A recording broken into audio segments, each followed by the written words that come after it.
Okay, it's doing its thing.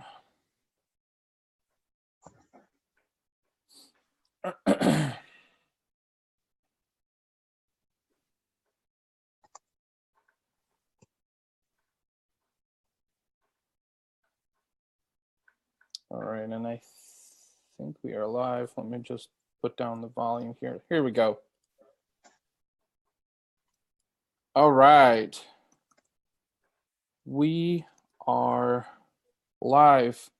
Good morning, everyone. Ivan Temelkov here. This is episode 2 dose of Jigs and Puzzles Facebook Live show.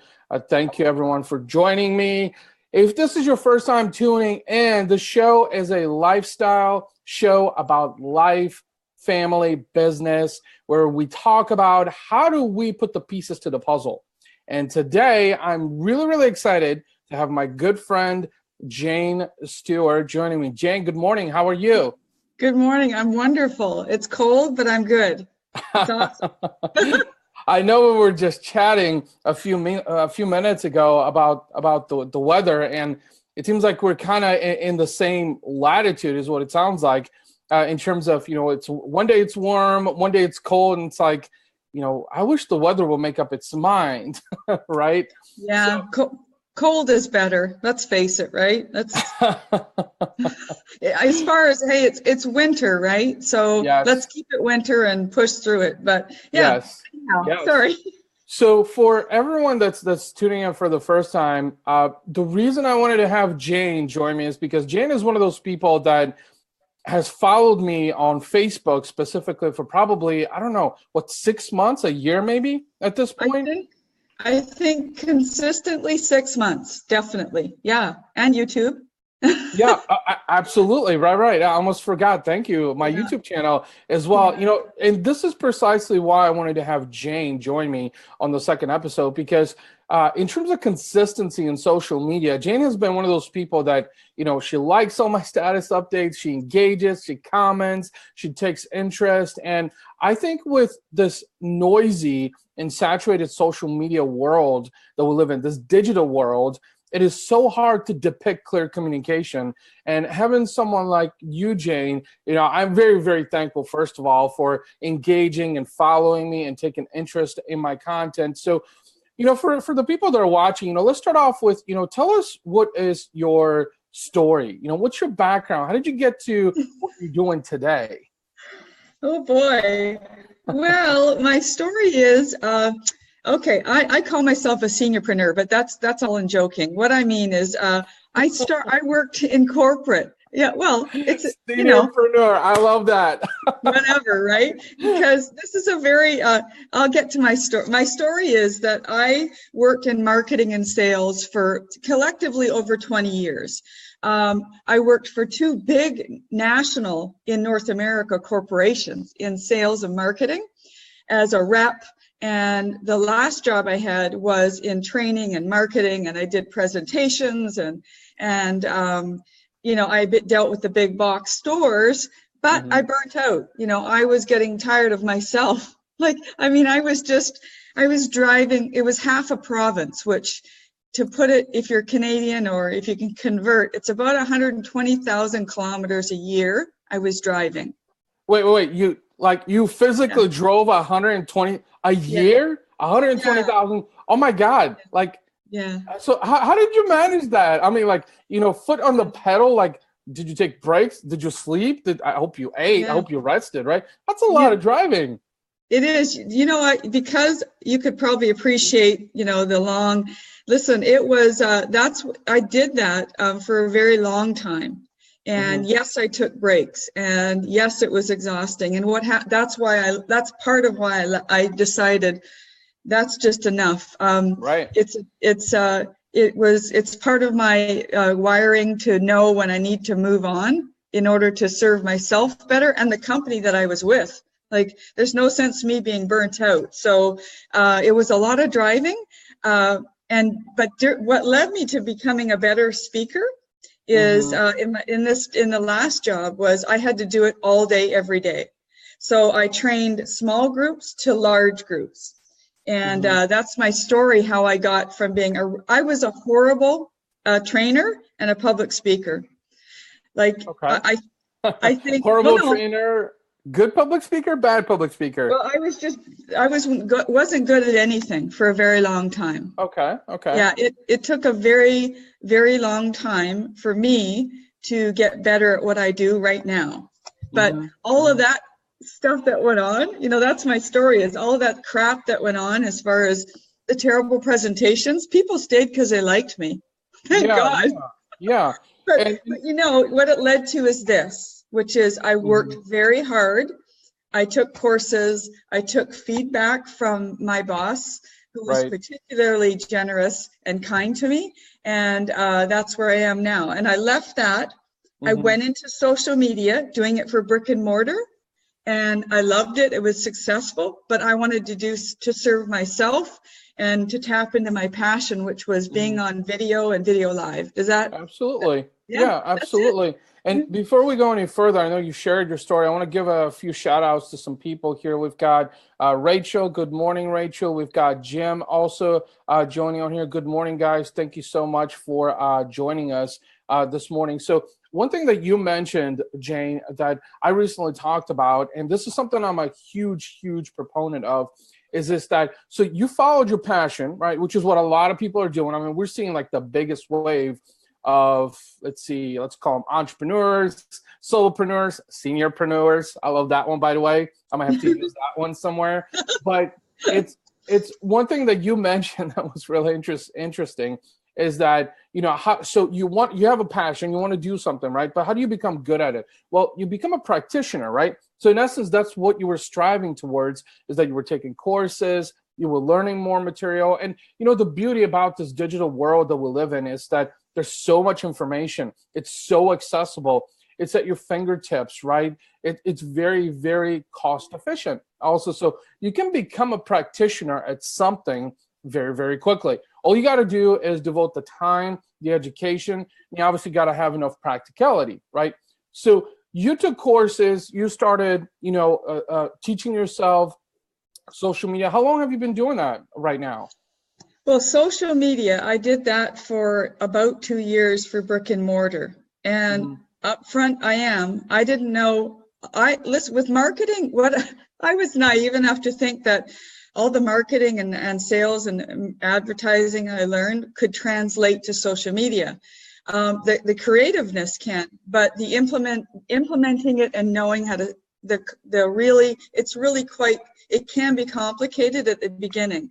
And so I had to learn all about social media, how to post, what to create, what works. I didn't get really good at that until second year in. I'm not going to make it anything other than what it is. For me, my learning curve is by doing. I have to do. Reading is not my favorite thing. So once I do, I learn, and it can be painful, but it's all worth the lesson, right? Sure. So you said that the reading really isn't your thing. So so you acquire all this information, right? Which is, I think, what a lot of people probably wonder is like, okay, they say, I think I saw an ad by Ty Lopez that said that the average CEO reads about 60 books a year. And I'm thinking, I can barely read one, let alone 60 books a year. Yeah. So let's talk about the education aspect. So how do you self-educate yourself? How do you, practice that self-education to become a lot more strategic in what you do? Good question. I think number one thing is you just made mention of, there's so many posts of successful entrepreneurs, business owners that talk about reading. And so we go all over and we look, and then our mind, at least in my opinion, goes to, well, I should be doing that. Number one thing I feel to understand is how you learn. Because some people, it doesn't matter whether you're an A, B, C, D student. Right. You may not learn conventionally, and that's what you tap into. So how I learned is by audio, right? Audio, listening to videos, and podcasts. I can listen to audio books much easier than I can pull open a book. Right. My train of thought is not, I truly believe that at some point you can only read so many books, and you have to implement and just let go. And education that's part of the process, is learning, right? Absolutely. And so I think too many people, I see the people with mounds of books. You know, at some point, it's just being comfortable and just saying, now I'm going to take that and make it mine. And so I've learned that way. I also, as far as the education goes, eventually I got a business coach. That wasn't right up front, because these things take time, but my education is, you know, reading, watching, learning, and podcasts, and just it's really, really hard work. So a couple of things you mentioned is that I think I wanted to delineate is there's two. So the way people, I think, absorb information, the way they educate themselves, self-education, is there's two different types of people, right? There's auditory type of people, and there's visual type of people. So the visual people are the ones that like to read the book, like, you know, they like to have the paper in their hand. And I'm very much like you, is I'm an auditory type of guy, you know, which is really funny, because you were saying, regardless whether you're an A, B, C, D type of student, look, I was a C and D type of student. Like, I always wanted to do something opposite than what everybody else was doing. And then little did I know is that it was because, I mean, I would listen, I would be auditory, and I enjoyed that.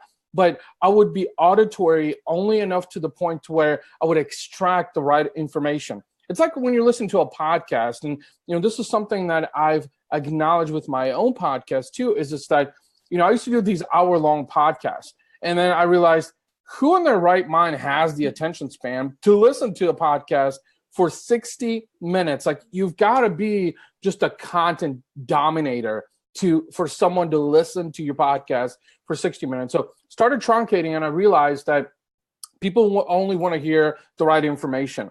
So, like, one of the things that I started doing with podcasts is that, you know, I would blabble for a few minutes and I would go straight to like a guest interview, right?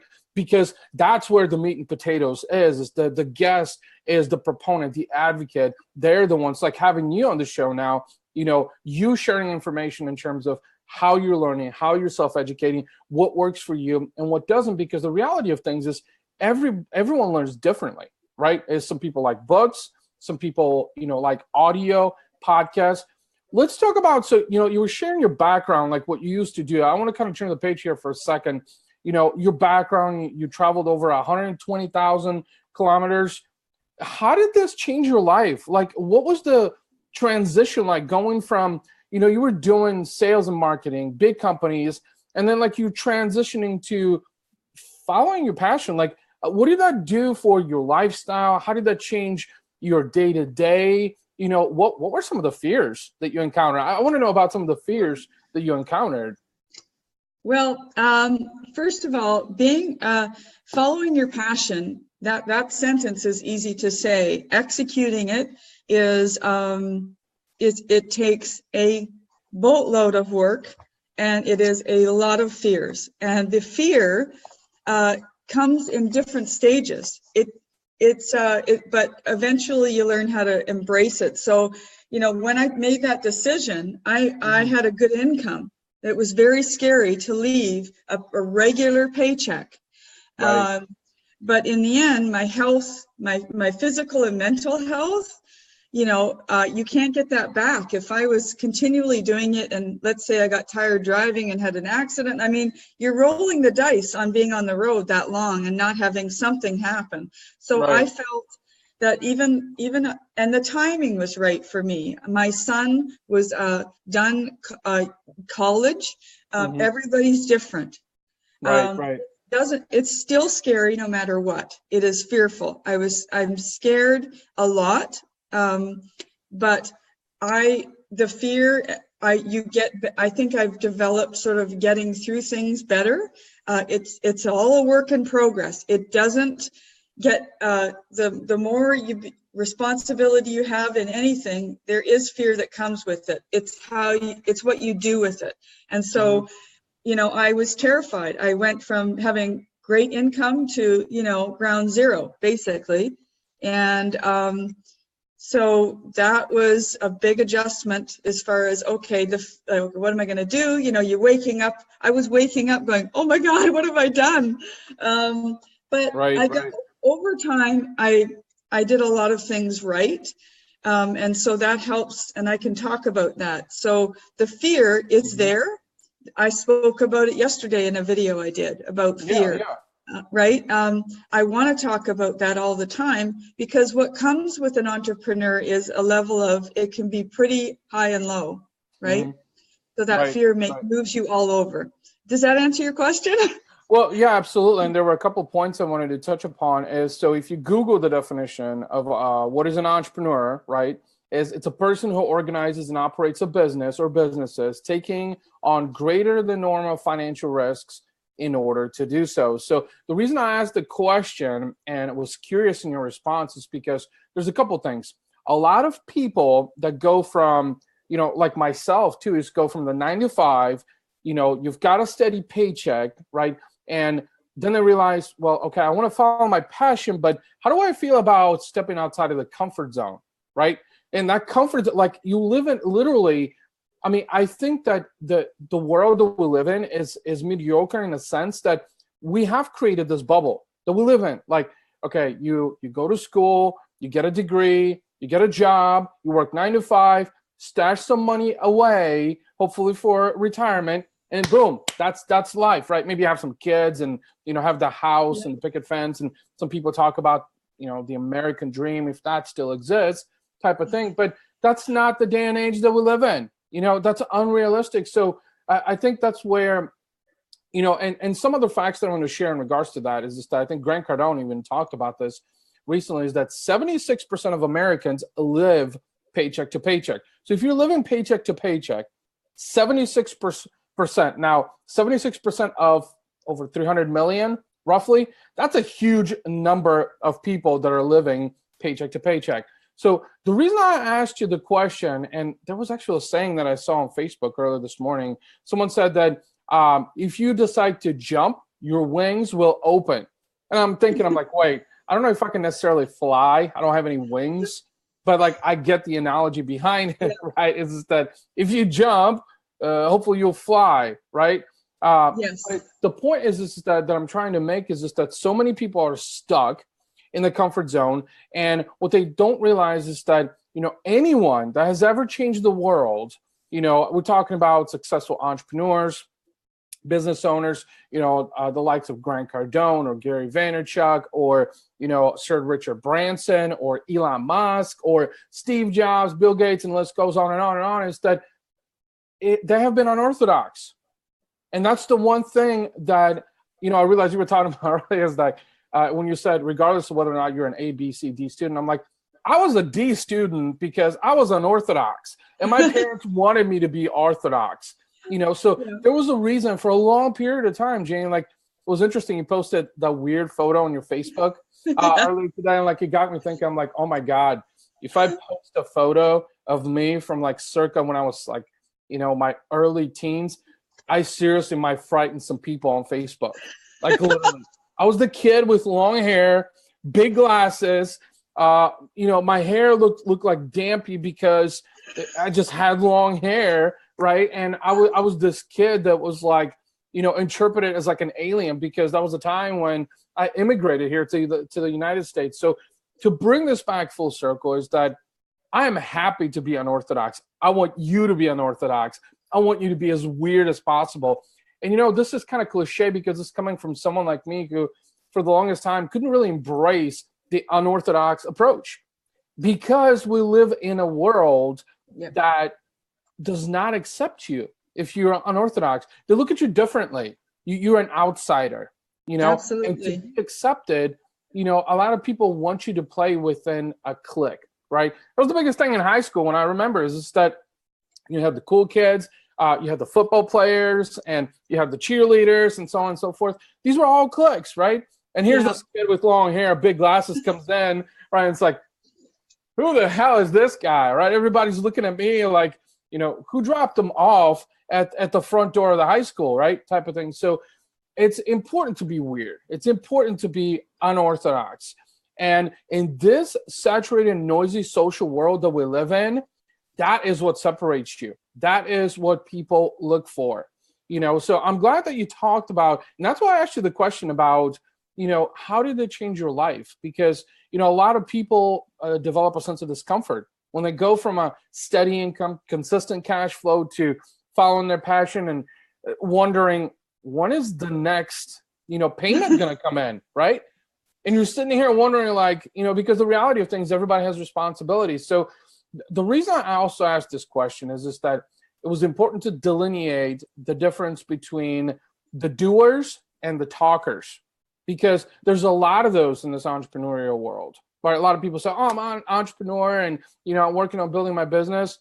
Great. How are you doing it? Well, right now I'm working a 9 to 5 job, and I'm working towards building my passion. I'm like, wait. You're not all in. There's no way that you can be building your brand if you are working a 9 to 5 job, because you're spending 9 to 5, 5 days a week, 40 hours a week, attributing to building someone else's dreams, fulfilling their dreams.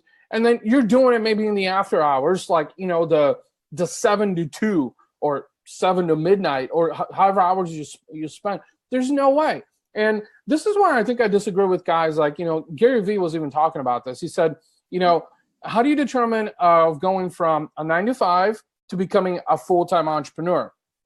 And he was talking about how, well, you have to achieve a state of practicality, right? So you have a passion, but just because you have a passion doesn't mean that you can monetize that passion right off the bat. Absolutely. You got to figure out how you develop a strategy, like you said, how to implement it, how to execute it. And look, I personally talk to a lot of people every day that say, I've got a passion, I want to do this, or they're already doing something. But 99% of those people, the reason they fail in entrepreneurship is because they haven't figured out the strategy, implementation, execution aspect. And that takes time, that takes time Absolutely. to figure out what works and what doesn't. So let's go back a little bit to, okay, so you left your job, now you're doing the passion thing, how are you putting all the pieces together? Like, how are you, the direction that you're going, what strategies are you exploring? Talk a little bit about that. Sure. This is the part I love to talk about. I can talk about everything, and I hope everybody's listening. Because what I did when I first started this, okay, I had to figure out I started out with what I wanted to do, which was huge. Like picture it as the widest funnel in the world. And then I started to watch people, and I'm like, whoa, that's too broad. I can't conquer the world. I can do that later, but I had to pick one thing I felt that I could do very well and execute it, and know my content and do that with confidence. So it narrowed down to, I'd been training my brick and mortar clients to do Facebook Live. Yep. I had nailed it down myself. I was spending an enormous amount of time training them. And then I thought, I'm really good at this. And so that was the one thing the biggest thing is narrowing down. You can't do 50 things right away. Right. Nobody big starts out with 10 or 20 things. Figure out the one thing, which I did, but I didn't do it quickly. Like you've been following me. You've seen a change. And so also what I did was I ran all over the Facebook and watching, following, and it's just like a whirlwind, because what happens is it becomes very confusing. And I realized, oh my God, like I'm drowning in everybody's different ideas and opinions, which weren't right or wrong. I had to be more diligent about who I was following. I picked 3 groups that I really loved. Right. And I took out the noise. And that was really important for me, because I was feeling like, oh, whoa, I figured out what I want to do. Now what? Right. And so that's when you've got to really dial in on, okay, what it takes to implement that and get those systems, or whatever you want to call it, in place. Yep. Does that make sense? Yeah, absolutely. And I was just checking on the stream. There's a couple people that were having trouble getting in, so I was trying to share a link for everybody. But you hit the nail on the head. And this is something that I try to as someone who, my background was mainly digital before digital really kind of hit a height. So, I think I'm fortunate enough to have sort of a multi-skill set, but then again, I try not to position myself as all things to everyone, right? Because it just creates a misconception, right? So, but the point that you were trying to make is just that I think a lot of people fail at the strategy aspect.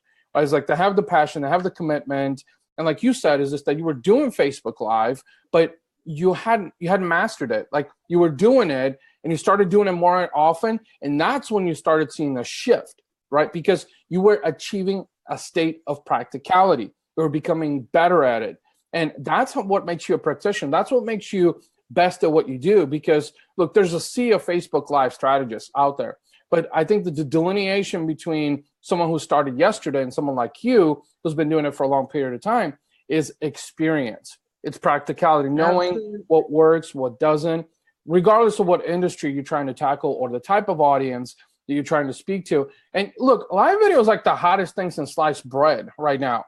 It's everybody's doing it, but there's only like a small fraction of people, literally just a tiny fraction of people who are doing it well. Because something you pointed out is, I see a lot of people going live on Facebook, and they're generating an immense amount of views and impressions, right, on their Facebook Live. But what they're missing is that, okay, you're talking and you're giving content, you're giving value to people, but where is your call to action in the end? Like, what do you want people to do? Do they just hop on to observe you, which I think is great. I mean, that's what Facebook Live does, but you also got to have a takeaway, right? I mean, what are your thoughts on that? Absolutely. Well, I'll back it up a little. So I realized that, okay, yeah, I'm on Facebook Live, I'm doing all this. At some point for me, the change was getting a business coach, because I didn't feel that I could do it. Like I just needed that lift up, which that's where the shift has started. And by the way, I'm still working on it. It's like, it's not ever done, in my opinion. With a business coach, what happened was I had long before, so it's almost like now you're going to go right back to square one. You got to, it works on the inside. There's a lot of stuff that we're carrying with us.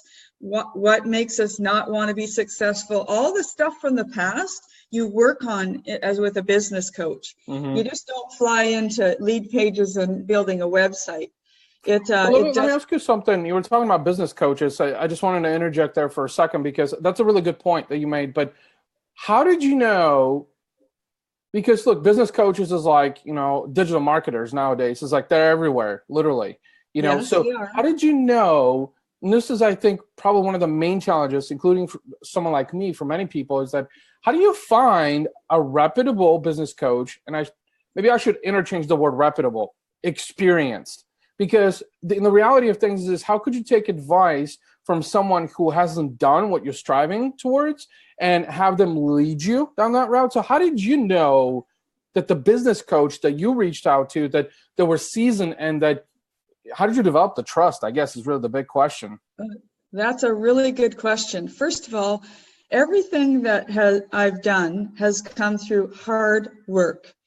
I spent a very long time figuring out the right place to be, including a business coach. So it was important to me. I had to understand, for me, I had to have somebody within that I felt was closer to me by way of, say, North America. That was important to me. It's not always important to everybody.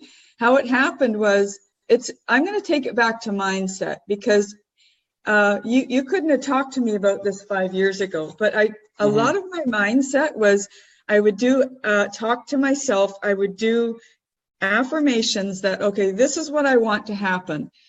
I'm looking for it. And surprisingly enough, a lot of this stuff came to me. I really, by searching, I stumbled upon my business coach, Paloma Love, and I started to follow her. So here's where the work happens. Before you do anything, like you said, this has to be an investment in yourself. You've got to trust this person. So I spent what I felt was a long time going over all the posts that she was doing, getting involved. I joined them in on a Zoom call, a group call. I did research. That's what you do when you buy a car, when you buy a house, when we go to our next doctor. You should take the same amount of time to do that. It's work. That's, I found, and it's the same thing as the aha moment. You know that it's the right person for you.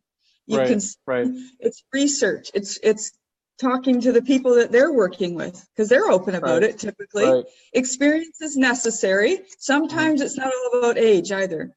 So you were talking about something that was really interesting. You mentioned that not only experience, but a validation. So a testament from other people. So, when you were looking for your business coach, which by the way, a lot of people, I personally haven't found one because it feels like every single one is the same, and just finding the uniqueness aspect of it.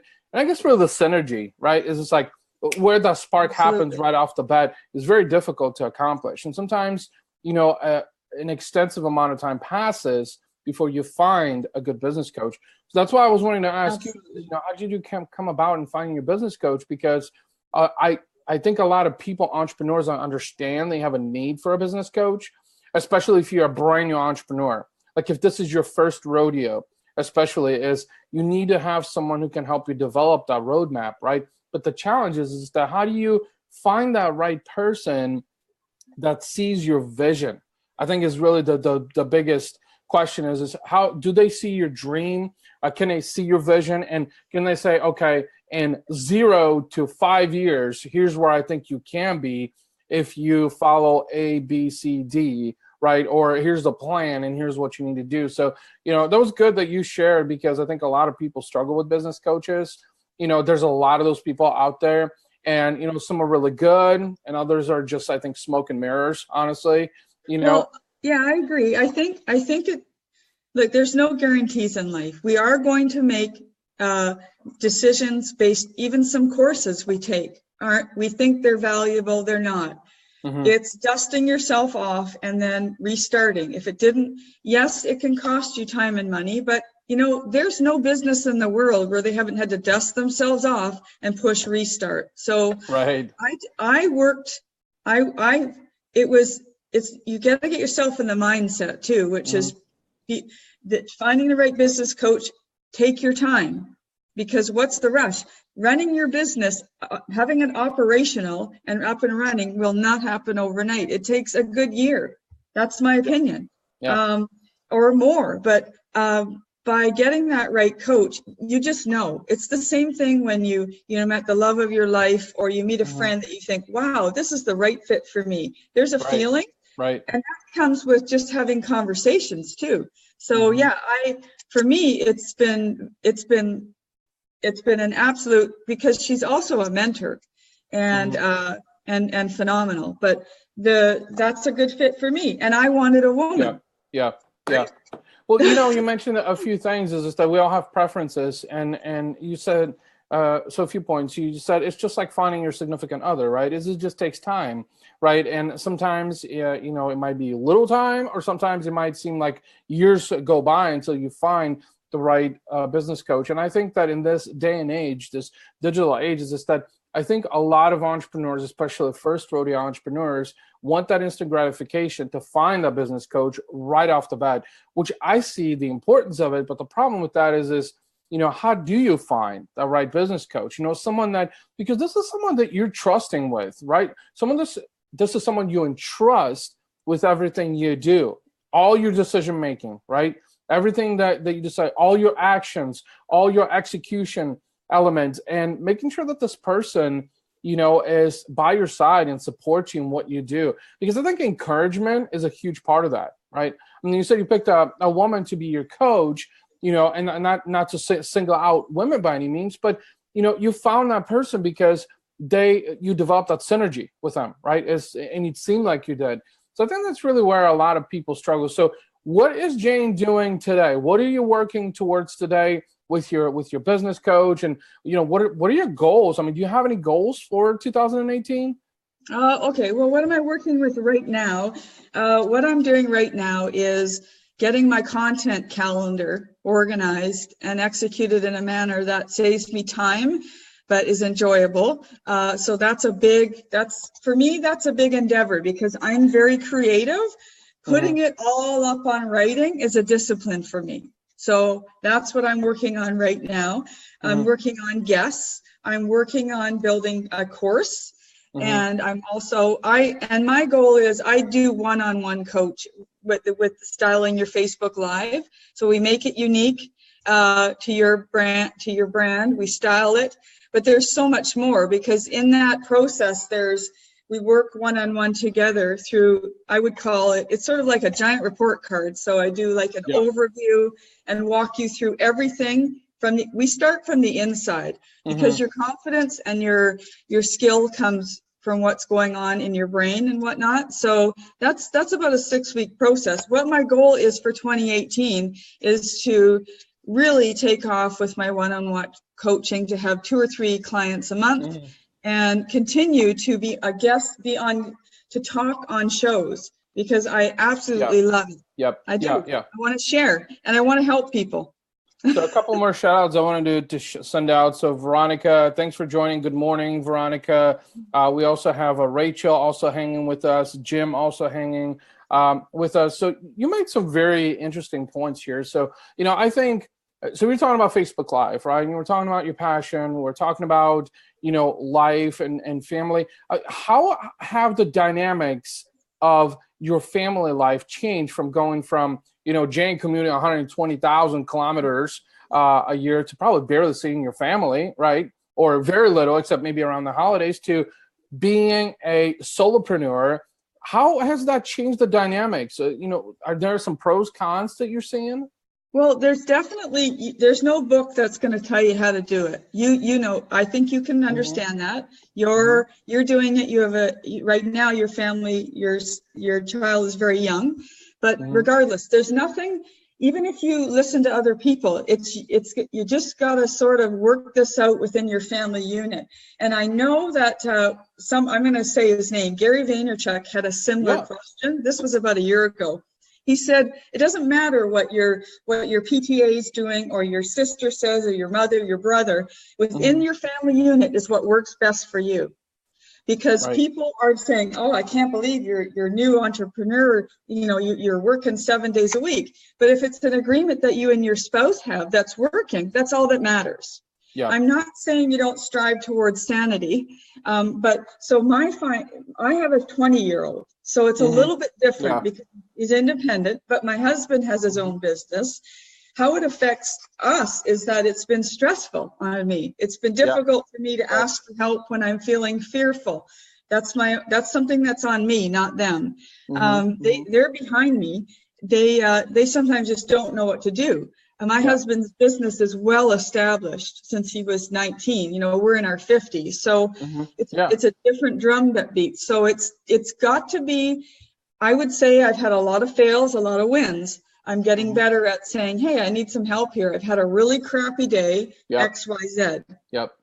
But it does, there is sometimes a push and pull with it, in my opinion. There is, you're not going to get, your spouse is your greatest fan because they have a lot going on too. Yeah. They might have kids to raise. Yeah. It's just, you're married or you're with a significant other or the whole family dynamic is going to change.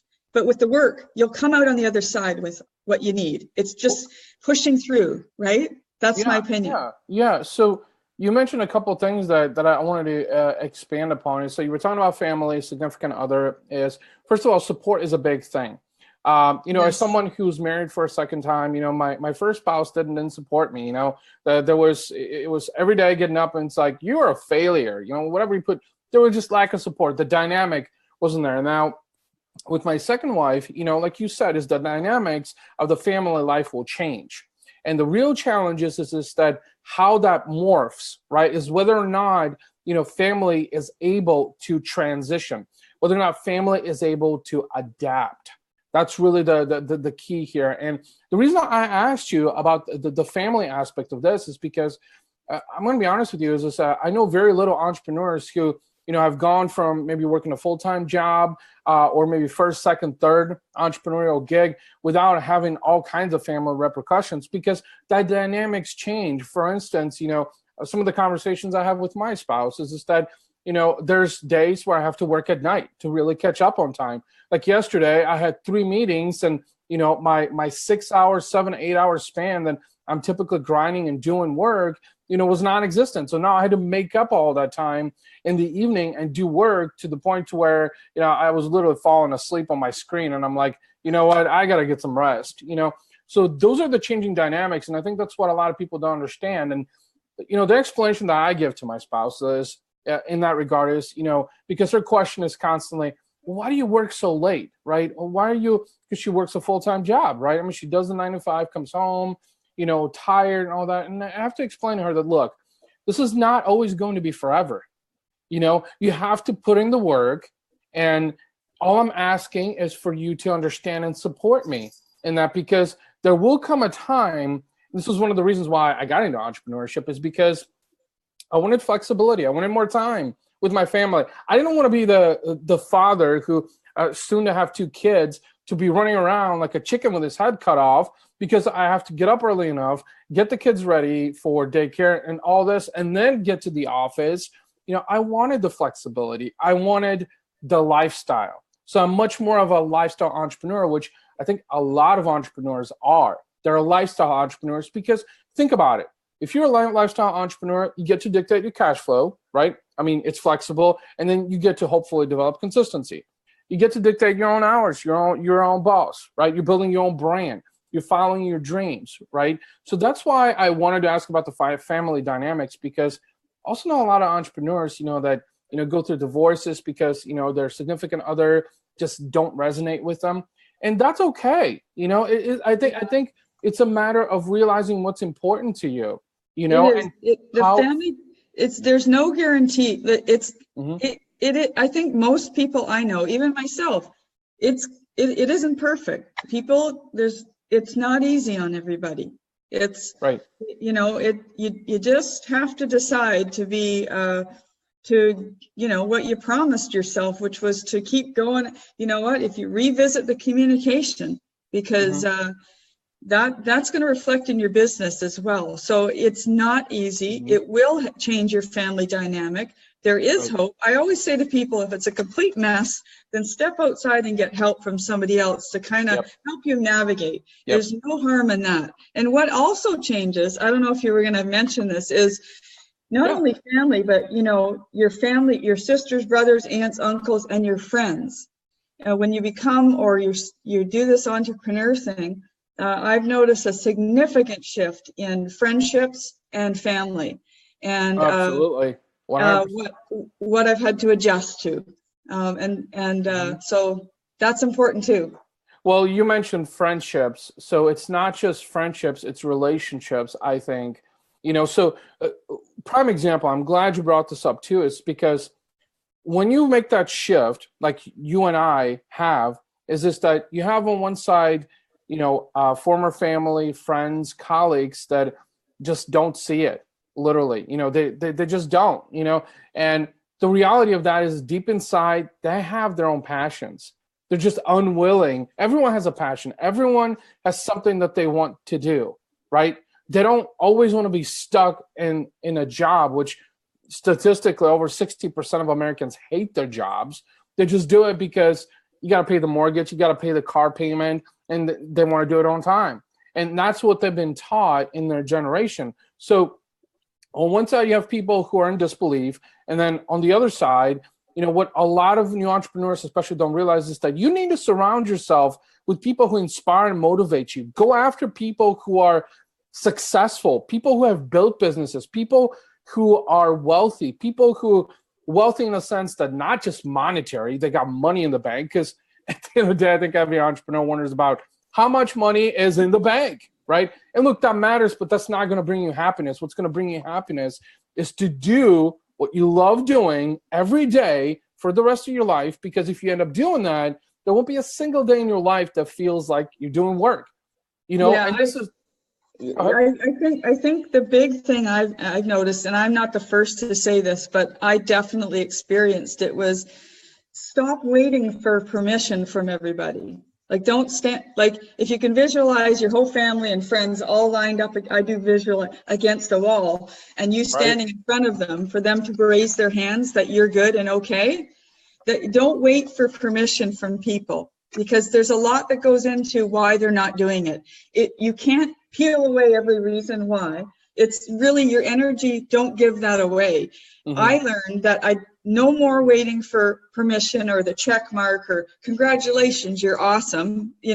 Just be unapologetic. And those who ask and inquire what you do, they're interested. Outside of that, they're not. And there's many reasons why they're not. It's not that they're mean, or people's lives are complicated. It's totally right. It's like, shit, I'm sorry, I swore. But they oops, bleep. I know. Listen, so you got to be really fucking unapologetic, because the permission that you're waiting for is just not going to happen. Don't spend time being a psychiatrist to everybody that was lined up before you became. Just move forward. Don't be bitter. Wave goodbye. If they're a fan, they'll visit you and say, hey, what's going on? And then they're that true person. So that I've learned also in coaching, that to let that go. It's done. So it's a lot easier. Be dangerous, right? Be dangerous, because I think what you're saying is that this is something that even, multi-entrepreneurs that are building their second, third, fourth business still have deep inside that fears, that they understand that you got to be dangerous. Be dangerous, because if you're comfortable, then there's no way that you're ever going to be able to climb Mount Everest. It's because you're comfortable. You want to be down here as opposed to being up here. You want to be up here. You want to be at the top, but people don't understand that to get to the top, you'll have to change your ways. You have to start thinking bigger. And something that I tell people when, we have these Facebook Live sessions, especially now with the show, is that think so big that it gives you chills down your spine, that you literally, and I think that's one of the fears with people, and I even shot a separate video on my YouTube channel about fear, and the fact that fear is just a figment of our imagination. There's so many studies that indicate that the common attribution to fear is physical pain. And a lot of people develop that in their minds and think that, oh my God, I'm scared. I'm not going to be able to pay my mortgage or pay my car payment, or, where am I going to get the money? And like, they fall in a state of shock, literally. And that right there prohibits them from reaching those new heights, because it's mindset. It's mindset. Yeah, it is. It's all mindset. And it's, again, the biggest thing for me, and I admit it, was my mindset. Like, get it in the right place. And it's taken me, because I've been on this planet a long time. I've collected a lot of crap, but I've also collected a lot of good. So, but I just narrowed in on the mindset and really made a difference. People, I never understood it. I do now. It's incredible, And also I tend to laugh when a lot of crap's coming my way, and so my humor. That's how I feel like I'm like, woo! Well, I love your humor, Jane. Don't you ever change that. No matter what anybody tells you. Something else I wanted to touch upon is, we're talking about the mindset, and this is something I'm like deeply so enthused about, for the lack of better words, is because here's a prime example. Someone like Tai Lopez, right? Let's say Tai Lopez. He's one of the most prominent business marketers out there right now. Guys like Grant Cardone, Gary Vee, Elon Musk. Some very reputable business people are taking advice from him on marketing. Tai Lopez was laid up on his couch, literally. That's how he started. If you read his story, Grant Cardone was a drug addict. He literally had like $400 in his pocket, and now he's a hectomillionaire, right? Elon Musk, after he built PayPal, which a lot of people don't know, that PayPal was his first venture, and he sold it for $20 million. He lived in a 400 square foot apartment after that, and invested all his money into Tesla and future endeavors. And everybody's like, wait, this guy built PayPal, cashed out on 20 mil, and lives in a 400 square foot apartment. Like it just, people can't really understand the methodology and the logic behind it. But at a top level, it's doing the things, doing the complete opposite of what everyone else does. That's probably one of the hardest lessons I've learned is that's what exactly always going the wrong. That reminds me actually is that so doing the complete opposite in business might actually be beneficial. But when I said that, got me thinking about that lady that I saw 10 years ago going the opposite way on the stoplight, on the wrong way on the road. And I'm thinking like, is this really a good strategy, right? To go the opposite way? Yeah, well, car is different. But. Yeah, driving a car is different, but I think this is a very interesting journey. My end goal is to be really aligned with more on Facebook Live TV. That's my end goal. I want to be on that TV as long as I can possibly stand me as a seniorpreneur, which I love. Yeah. And something you mentioned, Facebook Live. Let's touch upon that for a second because you're bringing up a very, very interesting topic that we need to really enhance upon Facebook Live, and that is that Facebook now has close to 2 billion users, right? And there's even talks that Facebook Watch, I believe it is, which is where all the unique shows and episodes and guys like Grant Cardone are pushing out an immense amount of content. That is new TV. Literally, like Facebook TV is going to be the new TV. And like, look, I know the reason I'm expanding upon this is because I have several other people in my network who do Facebook Live shows.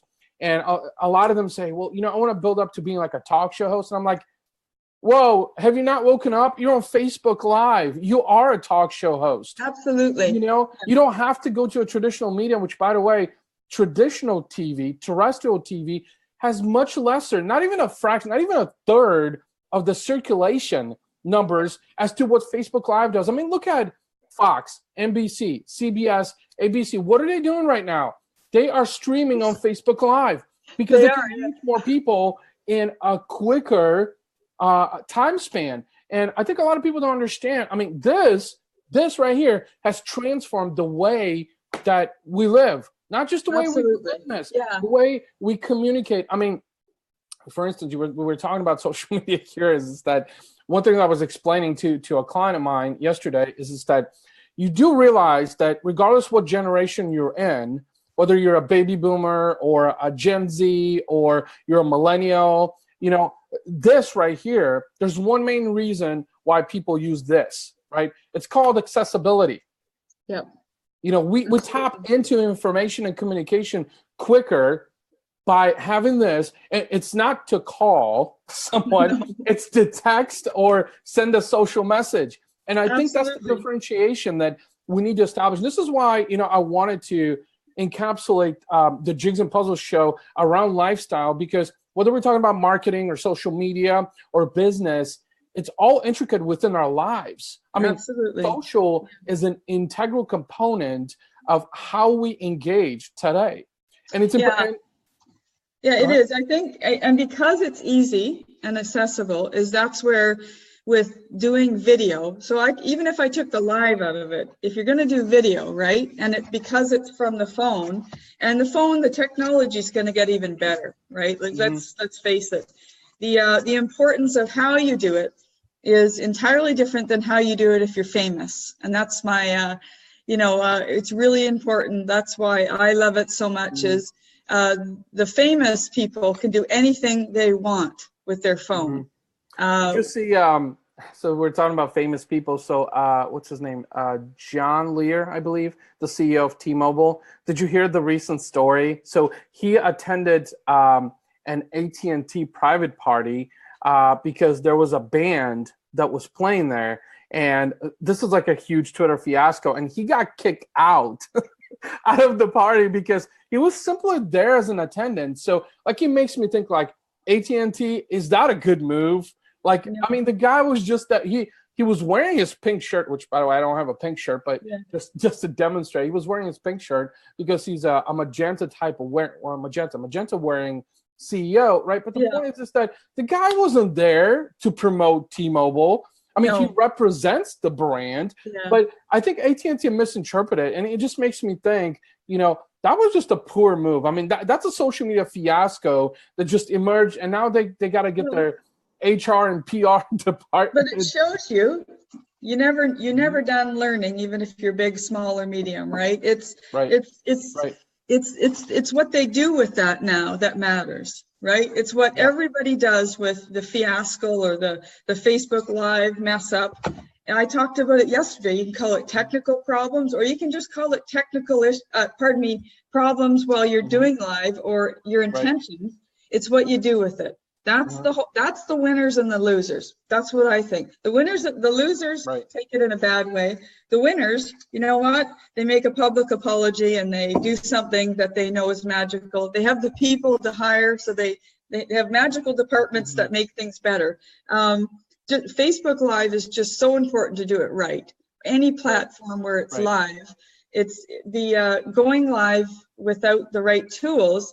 I just hope people, that's what I do, is help them style it so that they're a great brand. Because I did a video in it on Saturday, about how you've spent all this upfront money and, websites, good Lord, courses. And then the afterthought is, now I'm going to go live, but I haven't even thought about how I do video. And really, video should be up there with all the other things you're doing to set up your business. How to do video, style it to your brand, and how you're going to execute that should be a part of the strategy. It shouldn't be an afterthought, You've seen the afterthought. Absolutely. So, well, this is why, one thing that I pointed out to a client of mine recently is that, and I even did an email on my newsletter recently as well, is that to portray that 2017, so looking at the business side, 2017 was the first year in history where there were the most amount of businesses that have closed doors. Over 8,000 stores have closed doors in 2017. We're talking about like big brands. We're talking about everything from retail to like brands like Macy's closing hundreds of stores. And, Walmart is now literally running around scared shitless because they think that Aldi's is going to beat them to the grocery business, and Amazon is. But the reality of things is just that what you were saying is that doing it better. It's the execution, as Gary Vee would say, is that if you do it better than anybody else, you're unstoppable. It doesn't matter. And the analogy that I also mentioned is that there's plenty of fish in the sea to go fishing. There's more than plenty for everyone.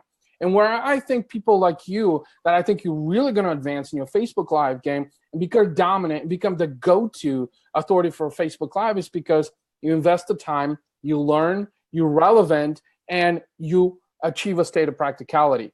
You're never going to achieve a state of 100% practicality, but I think you're going in that direction. And I think my experience, or you can call me a seniorpreneur. I'm kidding, but it's okay. I can make the great thing is I really laugh at myself all day, every day.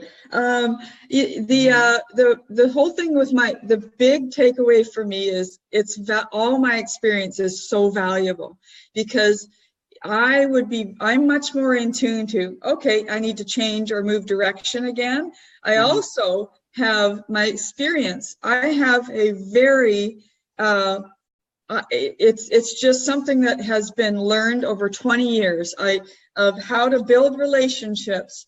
Like I have an incredible tribe of people that I know and follow.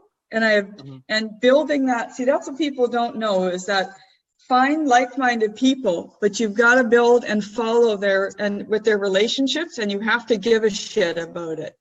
They're posting pictures of their kids, their job, whether they're out with their dog, they're out with whatever, they're doing a video. That is part of being an entrepreneur. People, I don't think, are grasping that. It's a bit, so if you were to say, what's a part of the job description?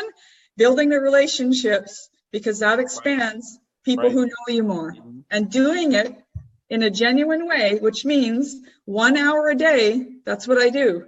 Right.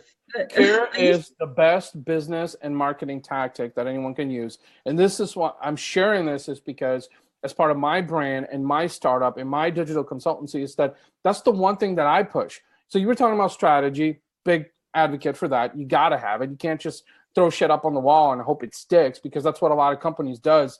And that's why I mentioned the stat, that I did a couple of minutes ago, is because that's what a lot of companies, traditional brands, have done. for a long period of time. They're throwing money at a problem constantly. Let's fix the problem by throwing more money at it, but not having a cohesive strategy that's in alignment with who we're trying to reach.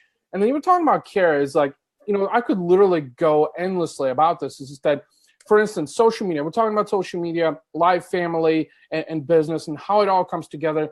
A lot of people don't fully understand that social is what's equivalent to real life. Social media is not necessarily a supplement for real life, but it's an alternative.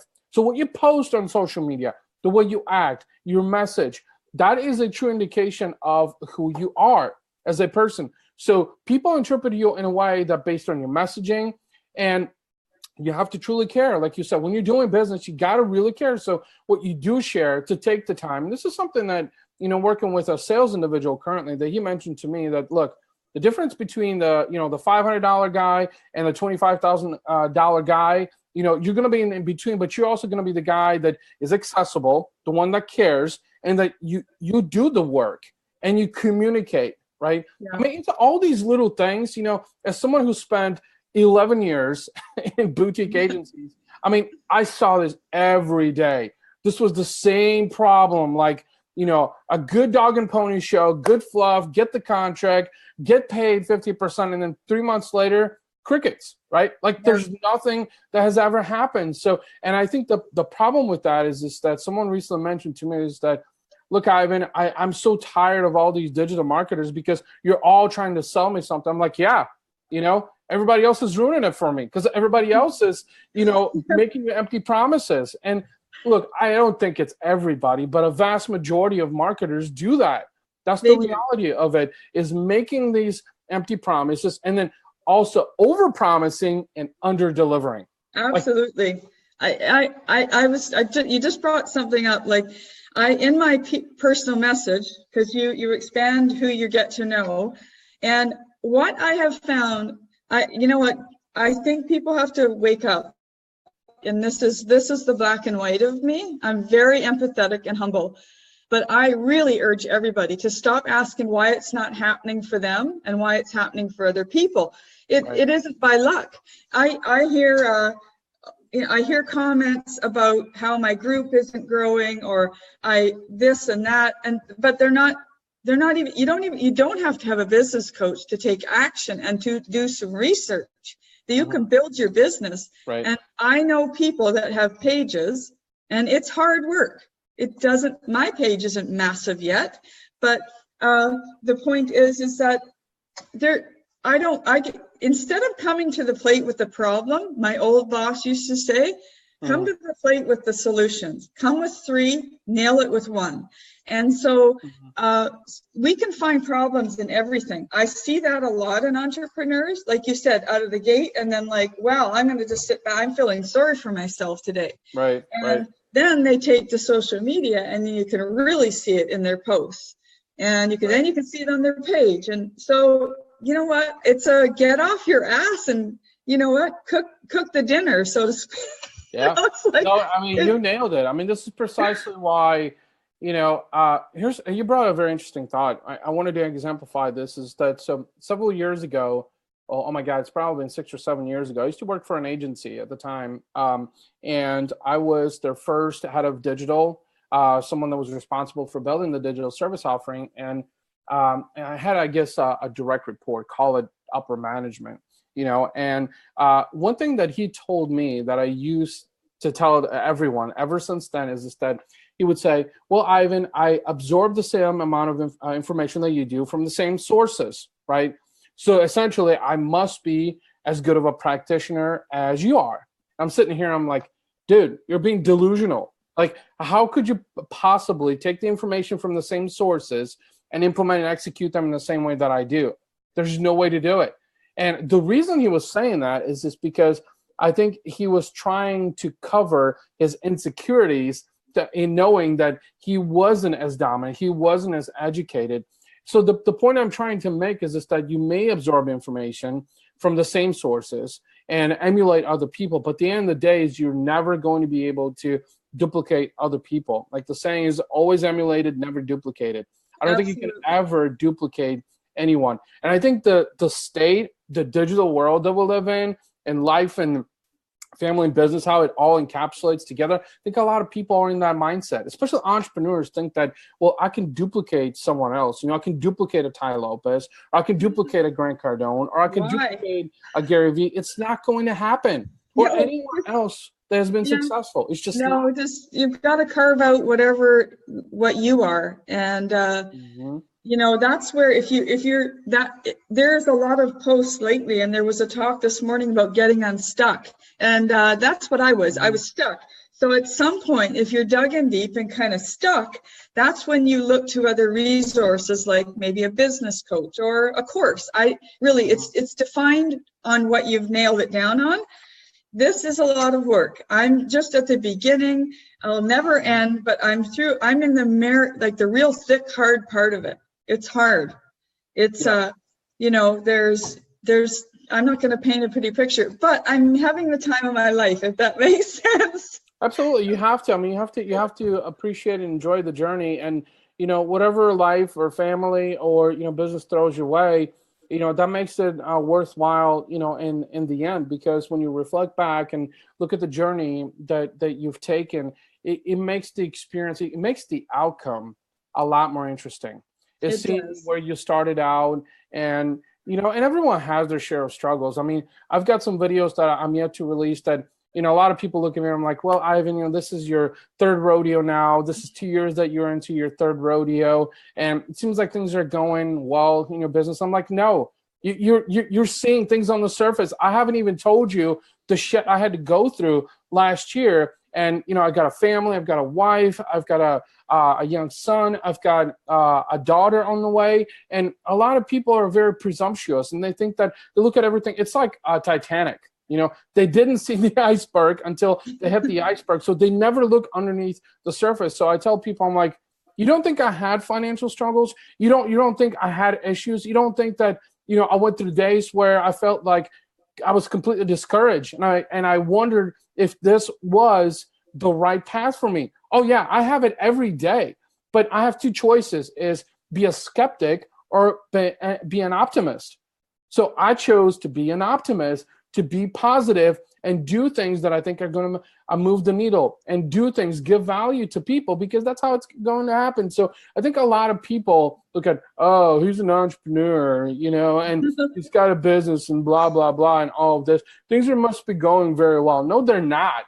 They never are as an entrepreneur. As a matter of fact, I don't care if you're, a 250,000, $500,000 or a multi-million-dollar small business, right? It's just that you still have problems. You still have challenges.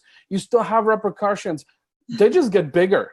Honestly, Absolutely. They get a lot bigger. And the real challenge is that how do you maneuver those? That is what a true entrepreneur does. Is an entrepreneur doesn't just invest into one area. An entrepreneur invests into multiple areas. Like something that Gary was talking about is there was a gentleman who was featured on his show that does like Amazon reselling, like all this old stuff. And he's made millions in doing that, like old books and old technology and, novelties and all kinds of other crap that he knows that stuff. I know, right? Yeah. So, but I think, I'm sorry, Ivan. I think my Paloma, my business coach, reminded me too. Like I do look up to. I like Vin Clancy. He's somebody that I feel is doing amazing things. But I don't. And Gary, but I don't invest in following them so heavily that I've got to be realistic. So I think a lot of people, like you said, are just like they're chasing or emulating, or they see somebody sitting with a Ferrari. Yeah. And that still goes on. But wait, I want to say, like, actually, there are people that appeals to, but it doesn't appeal to me. But I can tell you, don't chase everybody. It's great to read books. It's great to listen to their message. But then at some point, you've got to dial in on who you are, why you're doing it, and what it is, and implement your strategy. Checking in with Gary or Vin, or because I like Vin and all the other guys, is just a rah-rah, let's get up and go. They don't want you to spend up like all these social media guys. They would say, I don't want to see you. I hope you get busy enough that you don't come visit my page anymore. But you know, this is the best time of my life. It's not easy, but yeah, it's a lot of fun. The people are great. Jane, it was really fun jamming with you. You know, I always enjoy when you and me jam and talk, and I was very happy. Thank you so much for taking the time, you know, to hop on the show. And in closing, a couple things. So first of all, if people want to connect with you, you know, where's the best place to find you? The best place to find me is, well, on Style Your Facebook Live. That's the name of my group. If you want to visit my personal page and have a look and see what I'm doing and all that, that's under Jane Stewart. So that's the main platform that you can visit me on. On Instagram, it's Jane Stewart's, but mostly it's Facebook. Style Your Facebook Live. And if you send me a personal message or you want to join me as a friend, you can have a look at everything I'm doing. And that's the best way to get to know me. How's that? Very cool. Very cool. Well, in closing, Jane, thank you so much once again for hopping on and jamming with me. My pleasure. Absolute pleasure. Absolute pleasure. Thank you. Everyone, that was a wrap. That was episode 2 of Jigs and Puzzles with my very good friend, Jane Stewart. Couple of things to wrap things up is the show is actually going to be available on my YouTube channel at youtube.com/Ivan Tamokov. If you want to watch the replay, or if that's your platform of choice. And make sure to tune in on Friday, same time, same place, right here on Facebook for another fresh episode. Jane, thank you so much once again. Have a great day. Thank you, everyone. Take care. Bye-bye. Take care. Bye.